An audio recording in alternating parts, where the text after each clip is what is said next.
Assalamualaikum warahmatullahi wabarakatuh. Selamat datang lagi di acara Terobosan, tempat ngobrol santai. Masih di rangkaian acara Pelantara, Pendidikan Lanjutan Anggota Racana. Kita hari ini kedatangan tamu yang super istimewa, orang yang sangat eh, diketahui, sangat terkenal di Sivitas Akademika UGM, dari rektor sampai mungkin petugas SKKK atau PK4M pasti tahu beliau. Karena yang hadir saat ini adalah dosen atau tenaga pendidik dengan followers terbanyak nih. Widih. Kalau saya tadi baru aja ngecek sih Pak, Pak Andi followersnya 25 ribuan sekian, 25 sekian. Sekitar 25 ribu. 27 kayaknya. 23. Oke. Kemudian 27 ya. ya selain menjadi dosen dengan followers terbanyak, beliau ini juga tentunya masih aktif mengajar Iya. di Fakultas Teknik Iya. jurusan geodesi. Betul. Oke. Oh ya Pak, sedikit fun fact nih Pak. Fun Iya, iya. fact. Sebelum masuk UGM, saya dulu tuh udah ngefollow Pak Andi. Oh iya loh. Iya. Wah, sejak Berarti saya SMA sih Pak. Tahun berapa itu? Mungkin sekitar 2015. Oh, oke. 2015 kelas 3 awal. Biasanya kan kelas 3 awal itu aduh mau masuk mana? SMA-nya di mana? Saya di Solo Pak, SMA 3 Solo. Oh, oke. Nah. Sampai situ ya. Soalnya dulu saya pengen banget masuk di geodesi Oke, teknik. oke. Kemudian aduh ini ada dosen kayaknya well sekali, sangat sangat milenial. Kemudian Iya, iya, iya. aduh saya ikuti terus sampai sekarang gitu. Oh, aduh, mudah-mudahan nggak tersesat ya. Tersesat di Ikutin saya. jalan yang benar insya Allah. Oke, amin. Oke, Pak Andi, bicara tentang unit kegiatan mahasiswa dan iya. Kegiatan di pergelanggangan. Iya, ya. Dengar-dengar dulu, Pak Andi sempat berkegiatan di gelanggang. Iya. Boleh diceritakan kegiatan apa, kemudian gimana waktu itu dengan Iya, latar iya. belakang mungkin 20 tahun yang lalu ya Pak? 20 Oh, mohon lebih maaf, 20 lebih tahun yang lalu. 20 lebih, 20 sekian tahun yang Iya, lalu. iya, iya. Oke, gimana tuh Pak? Bisa. Baik, makasih Ridwan ya. Iya. Ini kehormatannya bisa diundang di sini. Saya masuk UGM tuh 96. 1996 belum lahir mungkin ya. Belum. Saya masih di atas di surga mungkin. Jadi 1996 masuk ke sini. Saya pada dasarnya memang aktif sih, dari muda tuh aktif, dari kecil gitu aktif.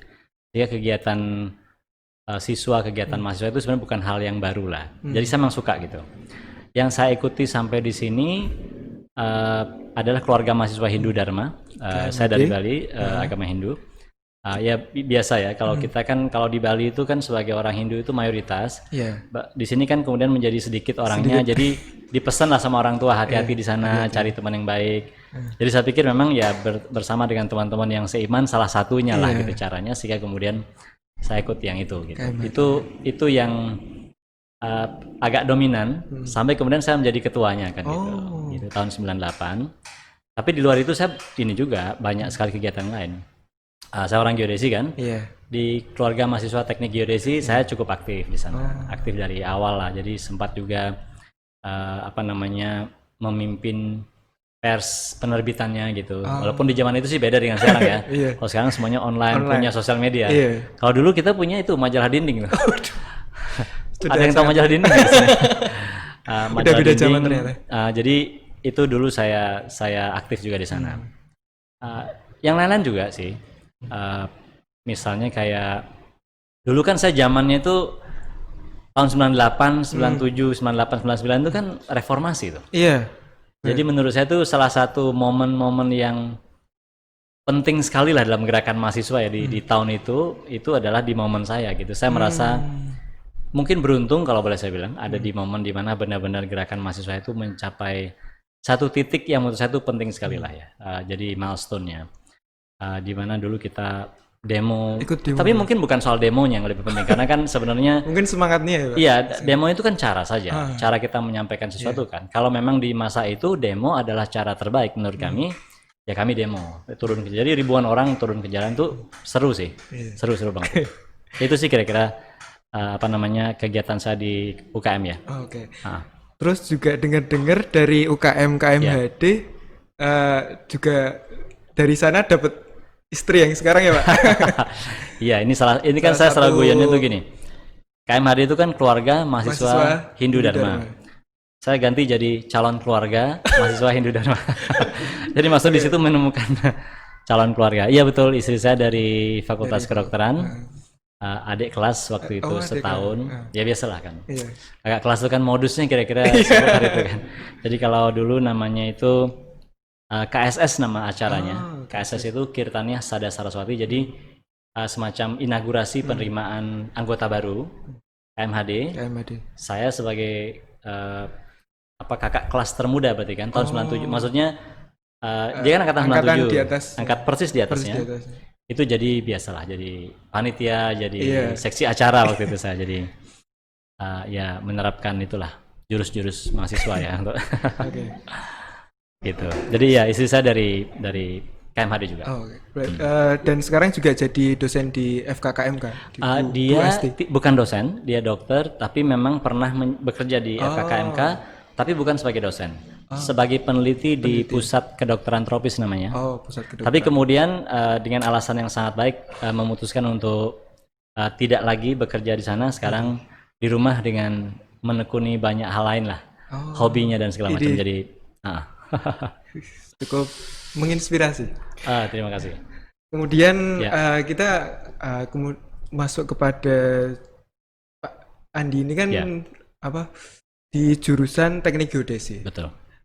Tidak semua, mungkin saya bisa bilang tidak semua universitas ada. Betul sekali. Dulu ketika dari SMA 3 Bali, Denpasar, kemudian masuk ke UGM, kenapa sih Pak ke geodesi? Kan saya rasa waktu itu juga belum ada internet yang cukup bisa memberikan kita informasi tentang teknik geodesi gitu. Iya, betul banget itu.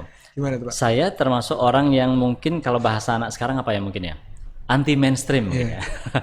Jadi tidak terlalu suka dengan hal-hal yang semua orang lakukan bareng-bareng gitu. Mungkin dulu bisa kebayang ya, di zaman saya kecil itu kan 90-an, kalau orang pinter gitu atau apa gitu, anak kecil ditanya mau jadi apa, itu jawabannya akan standar tuh, dokter. Gitu, atau insinyur gitu ya. Nah, menurut saya itu cukup umum, tapi saya kan hormati sekali dokter ya, maksudnya memang itu profesi yang sangat keren, sangat susah sekali. Tapi terus terang saya tidak ada minat di awal itu. Saya ingat banget tuh dulu ketika dulu namanya pernah dengar istilah PBUD nggak? Oke, PBUD itu gini. Kalau zaman sekarang mungkin SNMPTN. SNMPTN. Nah, jadi masuk perguruan tinggi tanpa tes. Itu dulu kita ditawarin kan, mau daftar apa gitu. Saya tidak daftar yang lain kecuali teknik geodesi UGM. Nah, saya ingat banget tuh dipanggil oleh kepala sekolah. Andi, kamu kenapa nggak daftar kedokteran UI katanya? Dengan segala hormat ya, saya bukan berarti meremehkan kedokteran UI. Itu menurut saya keren sekali dan hebat sekali. Tapi saya memang tidak milih. Saya bilang, Pak, pertama saya tidak berminat menjadi dokter. Tidak berminat itu artinya gini, kalau udah nggak minat, kemungkinan besar saya nggak akan mampu, ya kan? Walaupun mungkin menurut Bapak kepala sekolah dari nilai saya mungkin dianggap ya udah kenapa nggak coba aja karena mungkin bisa ini. Saya bilang satu tidak minat, kedua waktu itu terus terang saya bilang, waduh saya kalau sekolah di Jakarta di UI SPP-nya udah saya tahu juga, kayaknya enggak deh untuk kemampuan keluarga kami. Saya bilang gitu. Terus apa gitu kan? Ditanya elektro, biasanya kalau teknik itu kan mungkin elektro yang mungkin populer sekali mesin gitu. Saya pikir kayaknya itu tadi udah banyak banget orang yang situ. Saya kok tidak merasa itu ini ya. Sekali lagi kalau ada teman-teman elektro yang mesin nonton ini jangan sama sekali salah paham. Saya hormati sekali dan itu keren. Tapi saya merasa itu tadi, mainstream. Semua orang pengen sana. Apa yang enggak ya, yang sesuatu yang beda banget lah, yang tidak umum dibicarakan orang segala macam. Nah akhirnya datanglah kakak kelas saya di SMA 3 itu yang sudah sekolah di geodesi UGM. Nah datang ke kampus memberikan biasa gitu kan ya, kasih ceramah ke adik-adik itu. Ini dia saya pikir. Ini yang belum pernah saya tahu gitu. Jadi bukan karena gini ya, kan banyak orang bilang ke saya, wah berarti kamu udah hebat ya risetnya dari kecil udah tahu apa yang kamu inginkan. Enggak juga sebenarnya. Yang saya tahu adalah pokoknya ada teknik namanya teknik geodesi yang tidak umum. Aku pengen yang ini nih. Terus kalau ditanya sekarang apa ya yang membuat alasannya selain soal itu, saya pikir gini, kalau dia tidak umum, berarti kan yang masuk sana nggak banyak. Nggak banyak. Kalau nggak banyak, berarti kompetisinya nggak terlalu Nggak ketat. terlalu. Kompetisi terutama ketika nanti lulus loh ya, Iya. bukan kompetisi masuknya gitu. Ketika lulus berarti kan tidak terlalu banyak orang yang memiliki keahlian itu, sehingga harusnya kompetisinya di dunia kerja juga lebih rileks. Mungkin itu dugaan saya sebagai anak SMA ya. Jadi itu sebabnya kenapa saya kemudian teknik geodesi. Jadi itu satu-satunya. Jadi saya nggak milih apapun. Itu bukan pilihan kedua, bukan pilihan ketiga, itu pilihan satu-satunya. The only one. Satu-satunya. Satu-satunya. Waduh, Jadi keren banget. lewat namanya dulu PBUD, PBUD. Penjaringan Bibit Unggul Daerah. Oh. Jadi ya saya syukurnya diterima kemudian. Kemudian tadi kan Pak Andi juga katanya bahwa bisa dibilang minim saingan ketika di geodesi maupun nanti setelah di dunia kerja. Nah, ngomong-ngomong tentang itu, lalu kenapa Pak? Kenapa jadi memilih untuk menjadi dosen dan padahal kan saya yakin Pak Andi kan juga bisa istilahnya berkarir di luar, kemudian di luar negeri atau di swasta gitu. Kenapa? Sebenarnya waktu saya lulus itu, sebelum lulus ya, waktu semester 4, 5, 6 udah mulai jadi asisten. Saya merasa, waduh, ngajarin ini kayaknya menyenangkan ya. Ada satu dosen, kalau nonton sekarang nih, Bu Yani, dosen saya, favorit saya. Beliau adalah dosen yang menjadikan saya asisten. Tapi kalau zaman dulu asisten itu kan memang praktikum ya, kalau di teknik ya, praktikum aja. Tapi Bu Yani adalah orang pertama yang mempercayai saya untuk ngajar. Jadi beliau itu sempat suatu hari, saya ingat banget tuh, nggak bisa masuk karena ada acara di luar kota kalau nggak salah. Terus ditelepon, "Dik, kamu bisa ngajar nggak?" "Hah? Ngajar, Bu?" Saya bilang, "Iya ngajar, kamu ngisi aja ini." Wah, itu saya pikir tuh tantangan baru banget, dan saya kan nggak pernah ngajar di kelas, kita biasanya di lab kan. Tapi saya pikir why not? Akhirnya saya ngajar lah. Itu pertama kali itu terjadi tahun 98. Di situ saya merasa, oh ternyata menyenangkan ya gitu. Nah kemudian pelan-pelan tumbuhlah minat saya untuk jadi guru gitu ceritanya. Tapi begitu saya lulus, kesempatan itu belum ada. Jadi kesempatan untuk jadi dosen itu belum ada. Makanya saya sebenarnya kerja di luar dulu. Kerja di luar dulu. Nah, saya kerja itu di Unilever. Jadi ini agak beda dengan geodesi. Saya memang orangnya gitu tadi ya. Suka sesuatu yang beda-beda. Saya kerja di geodesi. Kerja di Unilever. Sempat nggak sampai setahun. Lalu saya pindah ke Astra. Jadi saya, menurut saya termasuk inilah ya. Maksudnya beruntung mendapatkan perusahaan-perusahaan yang mungkin anak-anak muda tuh di zaman itu pengen banget gitu. Saya bersyukur itu dapat kesempatan di sana. Baru kemudian setelah saya di Astra muncullah lowongan dosen itu. Muncul lowongan dosen. Jadi bayangkan saya udah kerja hampir 2 tahun nih di Astra ya. Muncul lowongan. Terus terang tidak mudah memutuskan itu. Karena ya itu tadi udah terlanjur tahu jalan yang enak ya.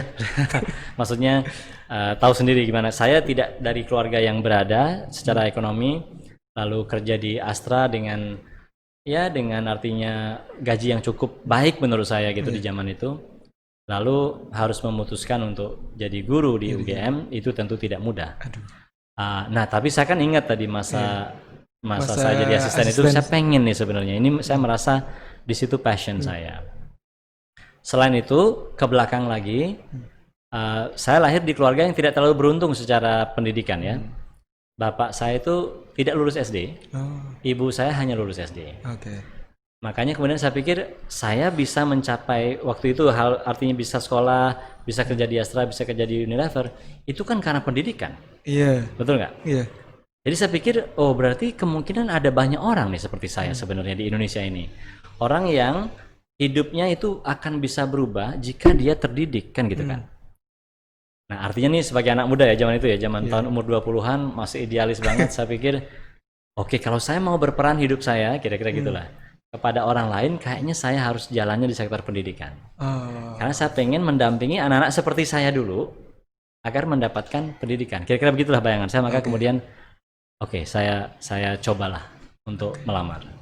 Itu sedikit cerita di balik kenapa milih menjadi dosen. Iya. Oke, kemudian saya pernah menjadi asisten dosen, Pak. Kemudian asisten peneliti dosen, kemudian saya juga pernah part time atau paruh waktu di rektorat di salah satu direktorat yang mengurusi tentang dosen juga. Oke, siap. Kan saya tahu betapa sibuknya dosen, Iya. istilahnya mengurus penelitian, kemudian mengajar mahasiswa, Iya. apalagi harus ada proyek di luar, Iya, ini iya. itu. Nah, kenapa Pak Andi istilahnya salah satu pilihannya menjadi istilahnya influencer dalam tanda kutip, gimana Iya, iya. Pak? Apakah Ah, istilahnya di media bukannya sosial. kurang pekerjaan atau gimana, kurang kerjaan, masih main sosmed ibarat kata gitu, Iya, iya. gimana? Saya mau cerita buruknya dulu ya, maksudnya hal yang tidak terlalu buruk, tidak terlalu baik sebenarnya. Misalnya gini, orang kadang duga saya itu sudah beres pekerjaan yang lain, Iya. maka saya ada waktu untuk bersosial media. Sebenarnya nggak selalu begitu, saya harus bilang. Jadi sosial media itu bagi saya bukan berarti sesuatu yang saya kerjakan di waktu luang waktu gitu. luang. Bukan begitu. Sosial media bagi saya adalah salah satu cara berkomunikasi. Nah, saya sebagai seorang guru kan, guru itu kan tugasnya berkomunikasi, Iya. memberikan sesuatu yang dia pahami dengan baik, dengan berbagai macam cara. Nah, saya melihatnya sosial media adalah salah satu cara melakukan itu. Jadi sosial media bagi saya bukan lagi main-mainan yang dilakukan di sela-sela kalau nggak ada kegiatan lain. Sosial media adalah salah satu cara utama menurut saya untuk berbagi, dan itulah guru gitu. Sehingga ya saya tidak melihat itu, artinya gini, ini soal mindset ini. Iya. Banyak orang yang bilang, wah serasa sosial media sih, Iya, bener. nyambut gawe sih tau gitu. Loh, lah ini nyambut gawe loh gitu. Ya, sorry kalau tidak asli bahasa Jawa ya, maksudnya ada orang yang bilang nggak usah main sosial media dulu, mau kerja dulu.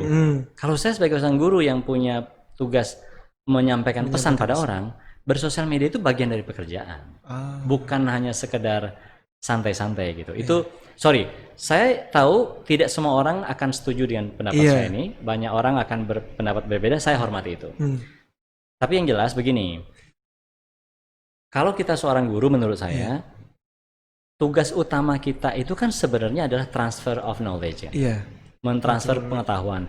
Atau mungkin bukan mentransfer pengetahuan dari kita ke mahasiswa, tetapi mentransfer pengetahuan dari sekitar ke mahasiswa. Maksud sekitar itu artinya gini, jangan hanya mahasiswa nanti menganggap hanya sayalah satu-satunya sumber ilmu. Itu bahaya sekali. Dia harus menganggap sumber ilmu itu ada banyak di sekitarnya yang perlu dia kuasai. Nah, tugas saya berarti adalah mengingatkan mahasiswa itu agar dia sadar hal itu, sehingga ilmunya benar-benar terserap. Itu ya. Nah, artinya begini. Sekarang kalau tugas saya begitu, berarti kan yang saya hadapi adalah orang-orang yang mau belajar atau pembelajar.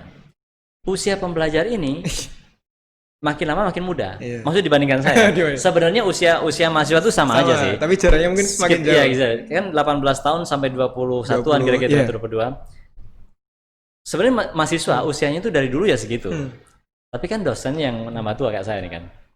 Jadi gap antara saya dan mahasiswa itu makin besar. Nah, berarti di situ kemudian saya mikir, apa ya yang bisa kita lakukan agar ketika saya menyampaikan sesuatu, itu mahasiswanya lebih mudah menerima dulu paling tidak. Agar saya tidak dianggap jadul, agar saya tidak dianggap kuno dan kolot. Karena sebaik apapun ilmunya, kalau sudah dianggap, kuno, jangan kan mengerti, didengerin aja enggak. Nah, jadi tugas saya sekarang gimana caranya agar apa yang mau saya sampaikan ini sampai ke mahasiswa. Atau ya mahasiswa itu kan artinya luas ya. Saya tidak lagi menganggap mahasiswa saya adalah yang di teknik geodesi aja. Karena guru itu bagi saya ya dia kalau bisa berbagi ya berbagilah kepada orang tanpa sekat gitu kan. Jadi saya pikir akhirnya ya sudah, karena memang mahasiswa saya itu ada di mana-mana, saya akan mencoba untuk menyampaikan sesuatu yang agar sebanyak mungkin orang bisa paham. Kemana saya harus menyampaikan itu? Tentu ke sebuah tempat yang ada kerumunan orangnya, ya enggak? Ini kalau pakai logika nih, kalau kamu mau pidato hal yang bagus, mau kemana pidatonya? Masa ke kuburan yang nggak ada orangnya? Ya ke alun-alun lah, ya kan? Jadi artinya kalau kita ngomong hal yang sama nih, ngomongnya di kuburan sama di alun-alun beda dampaknya. Padahal yang diomongkan sama persis, paham kan ya? Iya. Jadi kalau saya ngomong tentang ilmu, ngomongnya di kelas saja itu bagus. Atau ngomongnya di seminar itu bagus. Gimana kalau saya juga ngomongnya di kerumunan itu tadi, yang tambah ribuan orang menyaksikan, gitu kan? Menurut saya tambah bagus. Itu sosial media. Oh, itu sosial media. Ya. Oke. Kemudian ngomong-ngomong tentang sosial media, kemudian menjadi influencer di Civitas Akademika UGM. eh, saya kemarin juga melihat nonton TV, Pak. Kemudian di Trans 7. Siap. Oke.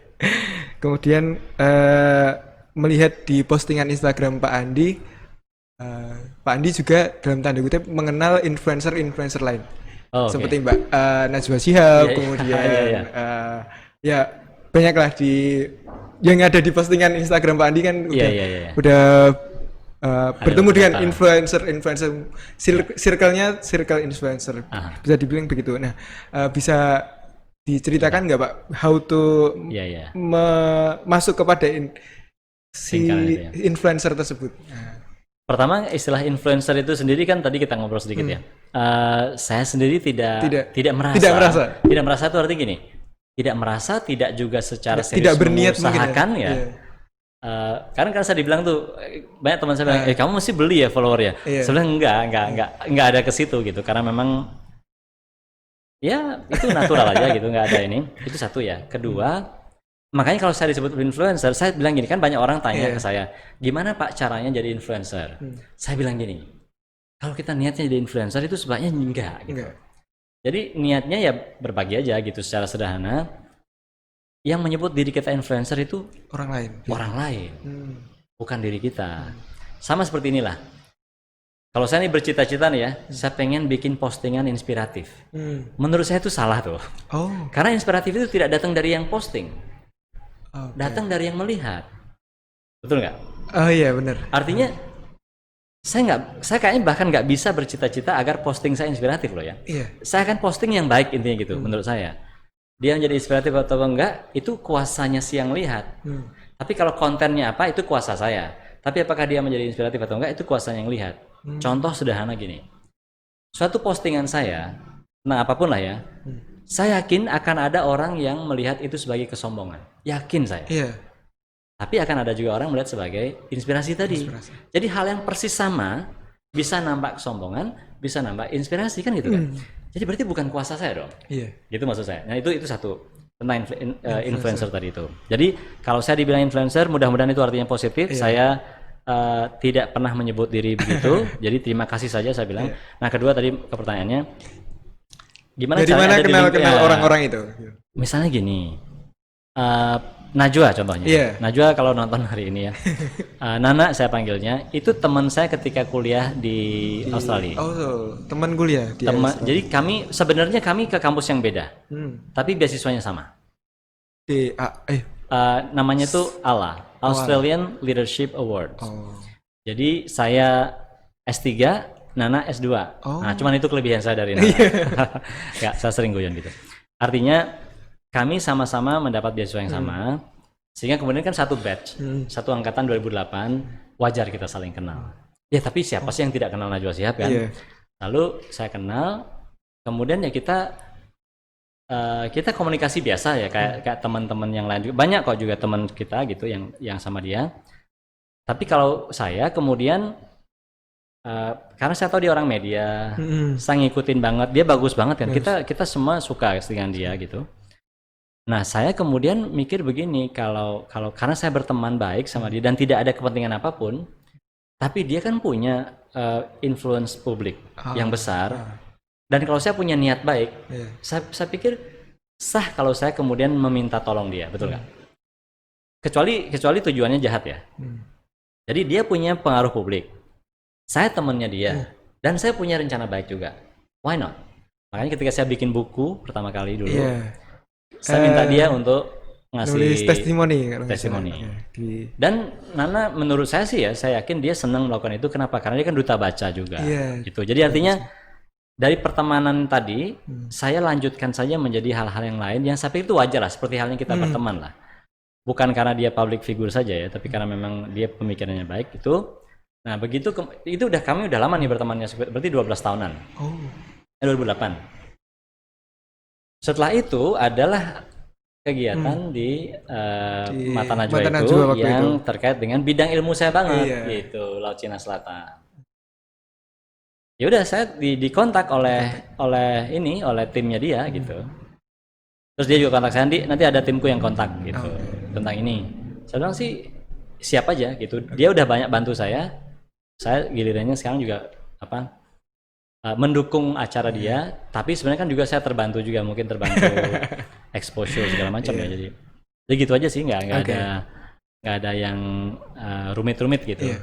Kalau yang lain kemudian ya datang aja, kayak misalnya kalau tahu Fuadi ya, Fuadi. Anwar Fuadi. Ya, yang penulis yang Negeri Lima Menara. Jadi ya karena kami sesama penulis. Saya baca bukunya.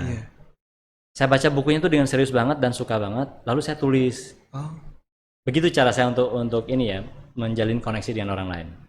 Kalau kita membaca karya seseorang, tulislah itu, lalu share dengan tujuan kebaikan. Nah, orang itu akan lebih cepat untuk notice kita, untuk mengetahui keberadaan kita. Dengan siapa lagi? Misalnya dengan Mas Anies Baswedan, contohnya lepas dari masalah politik ya, jadi saya tidak mau ikut di situ.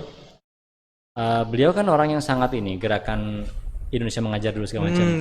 Caranya gimana? Ya nggak perlu kenalan segala macam. Begitu saya lihat sebuah program yang dia tayangkan atau dia bicara di mana, saya ikutin di YouTube atau di mana. Habis itu saya merasa dapat pelajaran kan. Saya tulis lalu saya taruh di blog saya. Zaman dulu blog ya. Nah ternyata tulisan saya itu juga membantu orang lain mengenal gagasan-gagasannya Mas Anies Baswedan kan gitu. Yang kemudian bisa muncul sampailah itu ke beliau. Karena dilihat terus yang lain banyak. Jadi kalau saya boleh bilang kemauan kita menulis menurut saya itu sangat membantu. Dengan Pak Mahfud juga gitu misalnya. Saya pernah bertemu beliau, ikut acaranya, lalu saya tulis dengan detail acara itu, termasuk inspirasinya apa. Sampai tulisannya itu sampai ke beliau. Dan beliau suka kayak gitu-gitulah. Jadi lebih ke menurut saya itu karya harus dibalas dengan karya. Itu baru bisa, menurut saya baru bisa pertemuan itu baik. Kalau hanya sekedar kenalin dong aku sama dia, kalau sekedar begitu ya sudah kenal, what's next? Ya kan? Kalau udah kenal, what's next? Dengan misalnya Pak Martin Natalegawa, mungkin dulu Menlu sebelum ini, saya ketemu beliau itu dan saya kasih buku gitu. Buku yang saya buat misalnya. Jadi artinya karya dengan karya itu menurut saya percaya, karena kalau enggak ya kita hanya akan menjadi pernah selfie sama dia gitu. Sudah habis itu kan enggak. Kemudian masuk kepada ini Pak, saya rasa zaman sekarang setiap orang main sosial media. Kemudian banyak juga orang yang menjadi dosen, maksudnya tidak hanya kalangan-kalangan tertentu. Kemudian bikin buku juga banyak yang bikin buku. Kalau bisa dibilang apa sih yang membedakan gimana orang yang berpengaruh, yang influence, kemudian gimana caranya? Dalam artian mungkin Pak Andi bisa menyimpulkan apa sih maksudnya, apa bedanya influence itu? Pertama sih gini menurut saya betul, semua orang bisa bercerita, semua orang bisa berkarya sebenarnya. Tapi karya apa sih yang berpengaruh pada orang lain? Itu yang tapi begini ya, saya harus klarifikasi dulu, saya tidak dalam posisi ngajarin apalagi merasa baik, enggak. Karena gini, banyak juga tulisan saya tidak dibaca orang kok. Banyak juga posting saya tidak di like sebanyak orang misalnya. Kalau kita perhatikan, artinya apa? Ya saya adalah orang biasa aja yang kadang-kadang pesannya nyampe, kadang-kadang enggak. Itu menurut saya itu prinsip pertama, itu biasa aja. Bahkan seorang penulis novel bestseller sekalipun, sekali waktu dia mungkin berkarya dan tidak dibaca kok. Artinya itu harus kita terima sebagai kenyataan. Itu pertama. Kedua, kalau memang kita ingin karya kita itu menyentuh lebih banyak orang, maka menurut saya yang kita sentuh adalah hatinya. Sorry, saya mungkin bahasanya agak abstrak, tapi menurut saya memang begitu. Karena yang mempertemukan orang-orang itu kan bisa macam-macam. Ridwan dalam hal ini beda jurusan sama saya. Kalau saya ngomongin GIS terus, GPS terus, nggak akan nyentuh gitu. Atau kalau saya ngomongin batas maritim terus, ya nggak akan nyentuh. Paling Ridwan bilang, oh that's nice, oh bagus Pak gitu. Tapi kan tidak menyentuh. Nah terus saya bilang gini, apa topik-topik yang mempertemukan jiwa-jiwa manusia ini sebenarnya?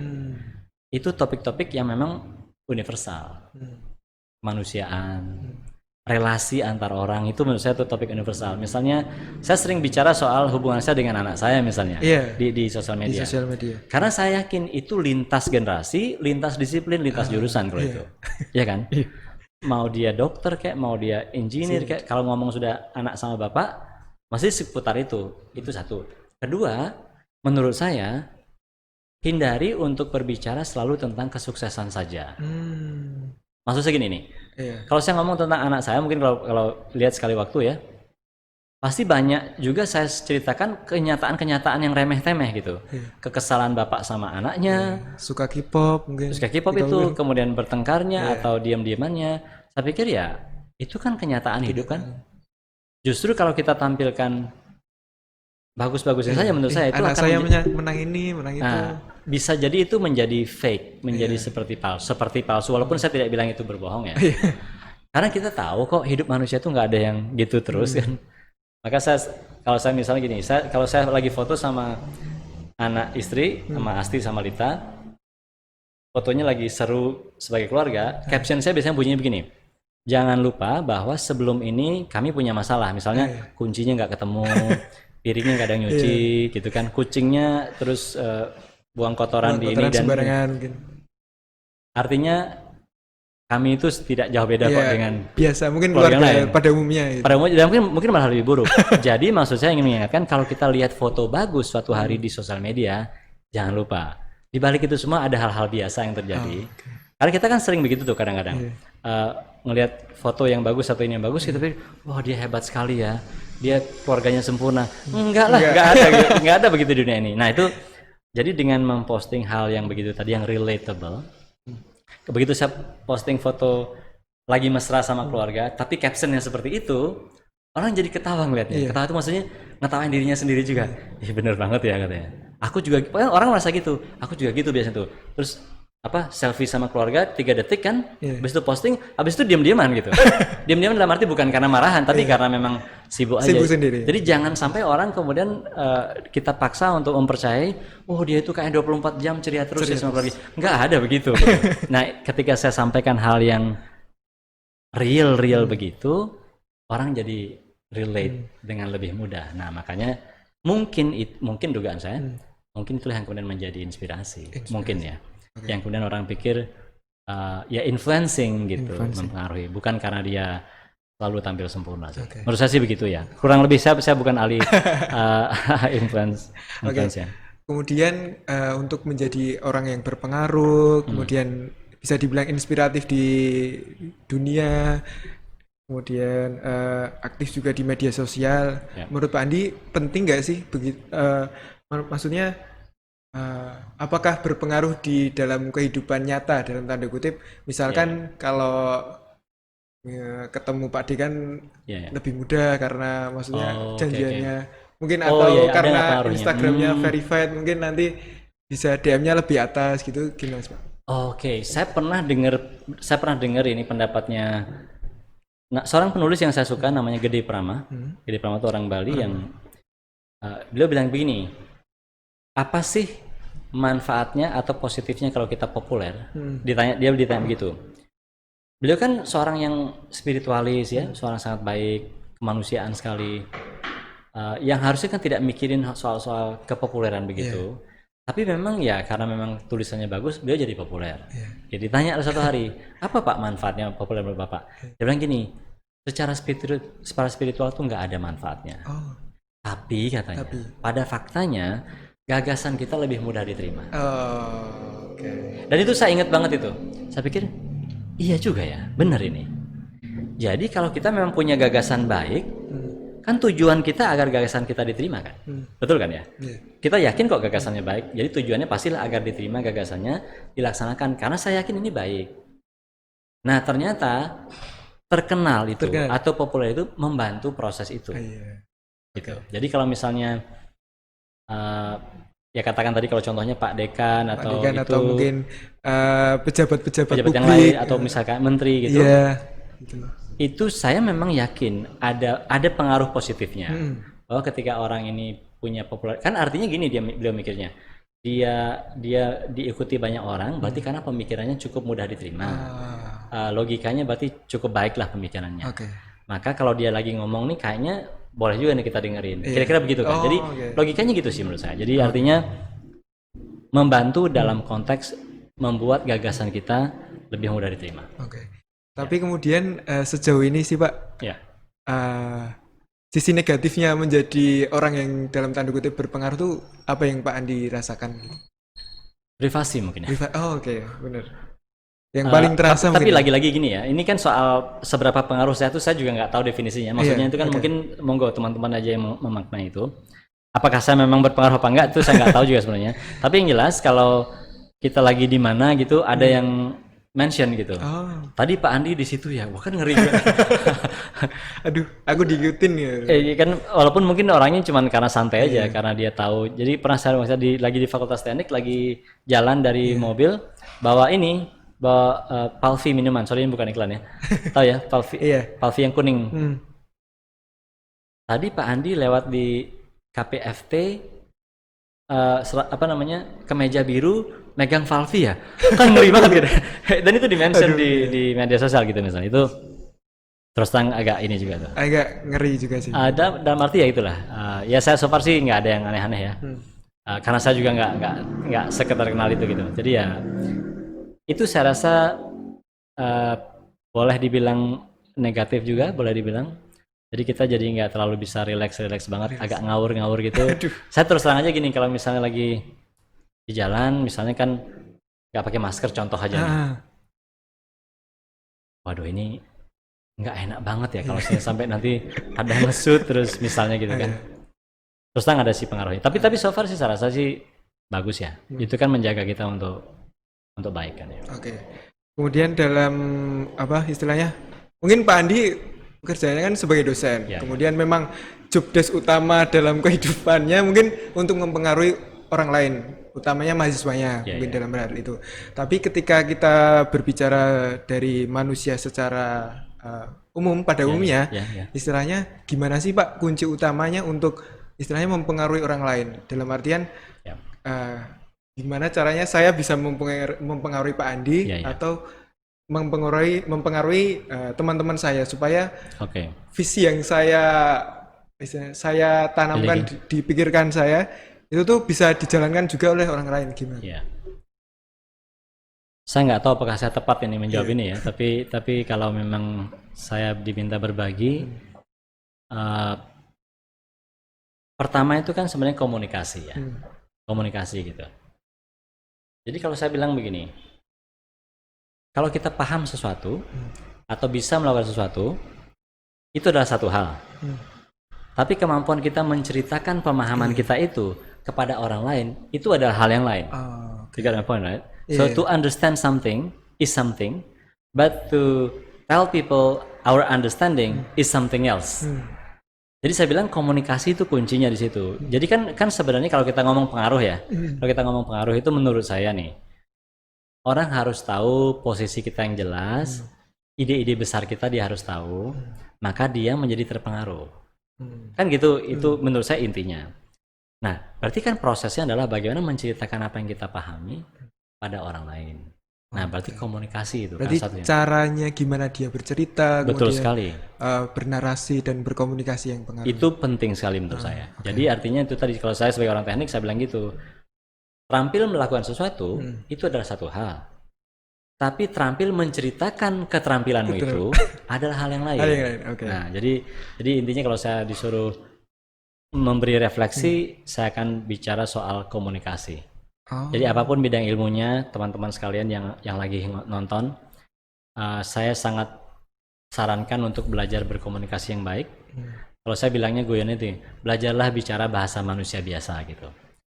Maksudnya gini, benar, maksudnya gini, kadang-kadang kalau kita orang teknik nih, orang geodesi ya, kita mudah kan terjebak menggunakan istilah-istilah yang, ya istilah-istilah kita gitu, yang sebenarnya tanpa kita sadar, di luar tuh nggak ada yang ngerti istilah itu.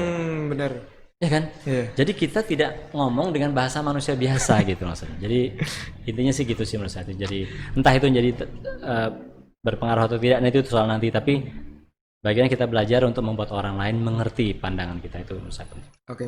Kemudian dalam prosesnya dalam menceritakan misalnya keterampilan kita tadi, Yes. Pak, apa istilahnya hal-hal yang perlu dihindari, kemudian Ya, ya, ya. hal-hal yang perlu kita tekankan Ya. gitu-gitu. Apa aja? Kalau menurut saya itu ada dua paling tidak caranya ya. Beranalogi, Oh, beranalogi dan berasosiasi. Sorry ini bahasanya mungkin rumit, tetapi saya akan jelaskan. Misalnya tentang GPS, kan seorang pakai GPS kan, ya kan, di HP-nya. Tapi kan ilmunya itu kan salah satu yang pelajari kan kami di geodesi. Itu gimana caranya menjelaskan GPS itu kepada orang? Kenapa kok bisa ada benda kecil gitu bisa nunjukin di mana kita berada kan? Saya biasa pakai analoginya gini.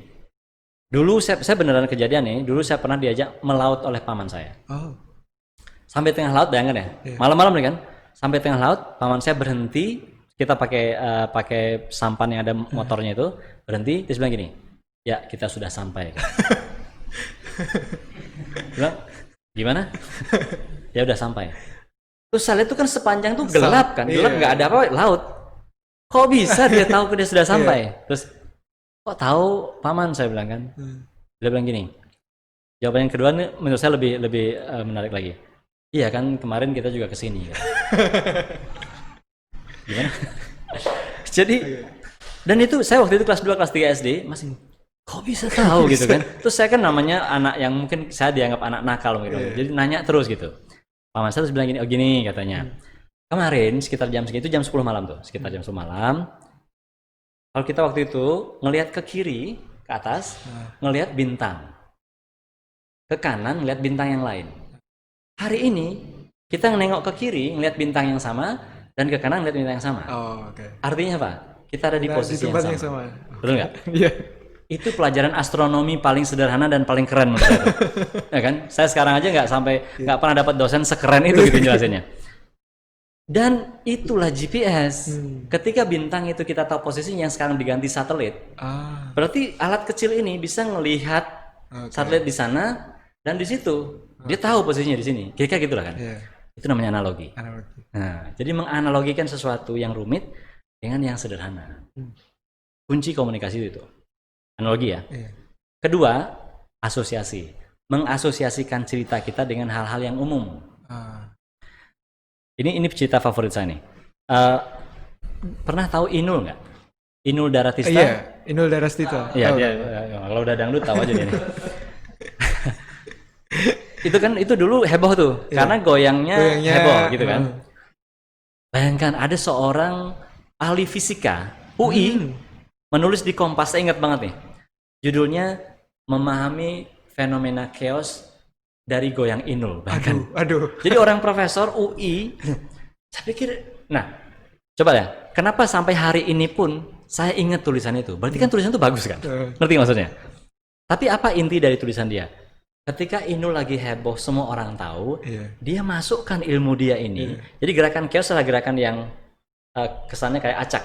Jadi dia bilang gini, ingat banget waktu itu, saya baca tulisannya. Kalau kita kasih benik itu apa sih? Kancing baju. Di mohon maaf di apa namanya di roknya Inul itu. Lalu dia bergoyang dan kalau kita track gerakan benik itu, itulah gerakan chaos. Kebayang ya, gerakan kacau kan. Saya bukan orang fisika, sampai hari ini saya bisa jelasin loh ya. Karena tulisan itu kan. Bahwa berarti memang dia mencoba mengasosiasikan ilmunya itu dengan hal yang dipahami masyarakat. Paham maksudnya? Jadi kita kaitkan ini. Ada dua tuh, analogi dan asosiasi. Nah itu inti dari komunikasi menurut saya. Jadi makanya penting untuk tahu siapa yang kita ajak bicara, ya kan? Saya mau kasih contoh yang tidak baik nih. Bapak saya waktu itu di rumah sakit di sini. Saya pernah tulis di Instagram tuh. Pernah sakit, ibu saya di situ, bapak saya di situ, saya di situ. Datang seorang perawat cantik dari luar gitu. Selamat pagi, sangat sopan. Selamat pagi Bapak Ibu sekalian, nama saya ini. Saya akan memberikan edukasi kepada Bapak Ibu tentang higienitas di rumah sakit. Bagi saya itu nggak masalah. Saya akan memberikan edukasi kepada Bapak Ibu tentang higienitas di rumah sakit. Ibu saya, edukasi itu apa? You know what I mean? Ini contoh yang bagaimana kita mudah sekali terjebak menggunakan istilah-istilah yang bagi kita biasa, tapi bagi orang lain belum tentu biasa. Higienitas, edukasi. Ya kan? Padahal Mbak itu maunya datang apa sih sebenarnya tujuannya? Cuman cara nyuci tangan. Tahu maksudnya kan? Iya. Jadi cara nyuci tangan, dia kan higienis gitu. Terus saya jadi mikir, iya juga ya, kenapa sih Mbak itu tadi nggak datang aja masuk, Bapak Ibu saya mau ajarin cara cuci tangan ya. Kenapa nggak gitu aja ngomongnya, pakai bahasa manusia biasa tadi itu, apa maksudnya? Jadi menurut saya mungkin ini mohon maaf bagi Bapak Ibu teman-teman di bidang kesehatan, kerjanya luar biasa, tapi memang sekali waktu itu, terutama kalau berbicara dengan Bapak Ibu saya yang tidak lulus SD itu, masalahnya ada di situ. Ya. Oke, kemudian ketika menggunakan analogi dan asosiasi tadi, berarti bisa juga dong Pak, ketika kita menggunakannya dalam public speaking atau berbicara di depan orang banyak atau pidato mungkin, apakah itu bisa banget digunakan lagi atau apakah kita menambahkan trik lain gitu sih? Ya, itu benar itu. Analogi, asosiasi itu selalu, kalau saya sih selalu pakai ya. Contohnya ketika saya ngasih materi gitu, materi kuliah sekalipun, atau di seminar, saya kan bidangnya batas maritim. Mungkin ada juga yang bertanya di sini nih, kan Singapura dan Indonesia itu bertetangga. Singapura kan reklamasi katanya, pantainya tuh ditambahin kan. Berarti kan garis pantai dia melebar, maju ke arah Indonesia kan. Nah saya ditanyain, itu berarti kita rugi dong. Batasnya nanti berarti geser ke kita. Saya kira sangat wajar orang mikir begitu. Saya ditanya, itu gimana gitu kan? Saya bisa aja jelasin ini sebenarnya. Oke, menurut Konvensi Vienna tahun 1969, pasal sekian, bunyinya begini, kalau segala macam. Bisa saya jelasin begitu. Tapi mungkin nggak semuanya ngeh, karena nggak semuanya orang hukum. Udah saya bilang gini aja. Oke, Bapak Ibu, saya bilang, bayangkan kita hidup nih di perumahan. Berarti kan ada rumah kita, rumah tetangga. Di tengahnya ada apa? Ada pagar. Ada pagar batas. Sekarang kalau Bapak Ibu memperlebar rumah, pagarnya geser nggak? Enggak kan? Itu dia tuh. Itu namanya analogi gitu. Jadi artinya menurut saya, iya banget, sangat bisa dipakai. Justru di situ akan lebih baik dipakai. Kemudian tentunya di usia-usia saya Pak, apalagi di kalangan teman-teman organisasi yang Pak Andi kan dulu juga pernah istilahnya berkarir di organisasi.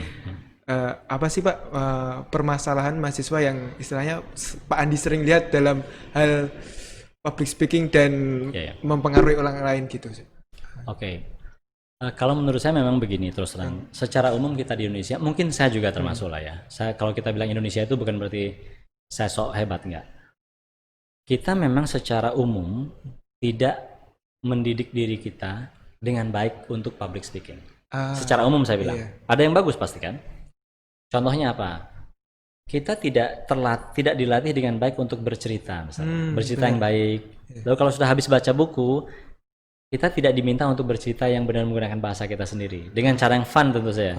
Tapi kalau tugas berupa tekanan-tekanan sih ada gitu. Tapi kita merasa tertekannya aja. Gitu. Nah, saya mau sedikit cerita boleh ke belakang. Anak saya itu ketika dia TK, dia TK-nya di Australia. Ketika saya sekolah S3, dia tuh punya tugas setiap hari Selasa kalau nggak salah. Tugas dia adalah menceritakan bagaimana pengalamanmu selama weekend kemarin. Itu dia harus maju. Di depan kelas. Di depan kelasnya. Dia harus bawa barang kecil, apapun itu. Dia ceritakan barang itu dan teman-temannya akan menyimak dengan lalu bertanya. Menurut saya itu luar biasa tuh. Kenapa saya bilang itu luar biasa? Karena dia merasa begitu tertariknya sampai-sampai di rumah pun mainannya kayak gitu. Jadi dia sampai kemudian menjadikan itu mainan di rumah. Pas habis sekolah tuh, malam-malam pasti dia gini. Cerita sama tidak hanya cerita, tapi dia menjadi guru. Dan saya sama Asti istri saya itu disuruh jadi murid. Come on Andi and Asti, come on katanya. Saya harus maju menceritakan sesuatu. Terus kalau begitu saya selesai dia akan bilang good job Andi katanya. Good job Andi. Habis itu any question gitu. Dia akan tanya gitu kepada kelas, padahal kelasnya cuma isinya ibunya aja zaman saya. Kalau Asti istri saya tidak bertanya, dia akan come on. Kayak gitu. Paham maksudnya? Jadi ketika kita diminta bercerita dari kecil itu secara tertata, itu menurut saya akan luar biasa mempengaruhi kemampuan kita bercerita ketika kita sudah besar. Oke, berarti mungkin dibiasakan juga. Dibiasakan. Satu, kedua, di situ yang saya lihat lagi, kalau dia ada teman maju di depan, yang ada hanya tepuk tangan dan mendukung. Nggak ada yang lain. Nggak ada nggak ada ini segala macam. Itu menurut saya itu luar biasa. Nah, oke, mari kita lihat sekarang mahasiswa kita. Secara umum mungkin dugaan saya itunya yang kurang tadi. Motif stimulasi bicara ketika masih kecil, apresiasi itu mungkin sedikit kurang ya. Itu yang menyebabkan kemudian yang saya lihat tidak semuanya itu bisa menyampaikan gagasan dengan artikulatif. Kadang-kadang bisa menyampaikan gagasan itu tapi hanya berapi-apinya saja. Kan gagasan bukan berarti kita harus sampaikan dengan berapi-api kan, seberapa semangatnya kita. Yang paling penting ini menyentuh apa enggak. Maka saya bilang volume itu enggak selalu harus tinggi. Volume bisa rendah juga. Tapi kalau mungkin naik turunnya, tone-nya segala macam, orang memperhatikan kita kan gitu. Nah, itu menurut saya itu secara umum mahasiswa, tentu kami juga dosen harus banyak belajar tentang itu, tentang menyampaikan itu. Oke, mungkin itu saja Pak Andi untuk episode kita kali ini. Terima kasih sudah hadir di studio kita. Keren ya studionya, luar biasa. Oke, pemirsa, terima kasih udah mendengarkan kita ngobrol-ngobrol santai kali ini di episode 3 bersama Pak Imada Andi Arsana. Sampai jumpa. Oke.